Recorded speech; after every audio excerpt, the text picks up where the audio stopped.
দুৰ্নীতিমুক্ত পঞ্চায়েতী ৰাজ ব্যৱস্থাৰ প্ৰতিশ্ৰুতিৰে AIDFৰ নিৰ্বাচনী ইস্তাহাৰ প্ৰকাশ। AIDFৰ মুখ্য কাৰ্যালয়ত অনুষ্ঠিত এক সংবাদমেলত বিধায়ক তথা দলটোৰ সাধাৰণ সম্পাদক ৰফিকুল ইছলামে পঞ্চায়ত নিৰ্বাচনৰ দলীয় ইস্তাহাৰ মুকলি কৰে।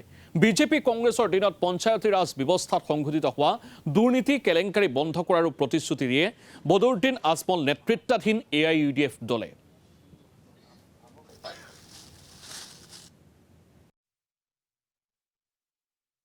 পঞ্চায়ত ব্যৱস্থাৰ কাৰণে যিমানখিনি চেণ্ট্ৰেল গভৰ্ণমেণ্টৰ পৰা পুঁজি আহে আৰু ষ্টেট গভৰ্ণমেণ্টৰ যি পুঁজি আছে প্ৰতিনিধিসকল বিষয়াসকলে মিলি কিছুমান পুঁজি একেবাৰে আত্মসাৎ কৰাৰ চেষ্টা কৰিছে আৰু কিছুমানত বহুত পুঁজি আত্মসাৎ কৰি সেই স্কিমবিলাক সঠিকভাৱে ৰূপায়ণ হোৱা নাই, যাৰ কাৰণে সৰ্বসাধাৰণ ৰাইজ যিমানখিনি উপকৃত হ'ব লাগে বহু টকা ধাৰ্য কৰা সত্ত্বেও সিমানখিনি উপকাৰ তেখেতসকলৰ হোৱা নাই আৰু জনগণ উপকৃত হোৱা নাই।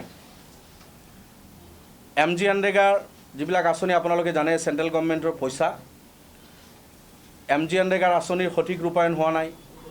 100 দিনৰ কাম সৰ্বসাধাৰণ ৰাইজে পাব লাগে, জব কাৰ্ড হোল্ডাৰে পাব লাগে।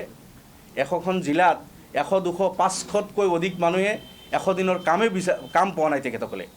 কামৰ কাৰণে আবেদন কৰাৰ সত্ত্বেও সেইসকলক কাম দি থকা হোৱা নাই আৰু বিভিন্ন ধৰণৰ তাতে চৰ্ত আৰোপ কৰি যাতে মানুহে কাম কৰিব নোৱাৰে তেনেকুৱা এটা পৰিৱেশ বনাই থৈছে।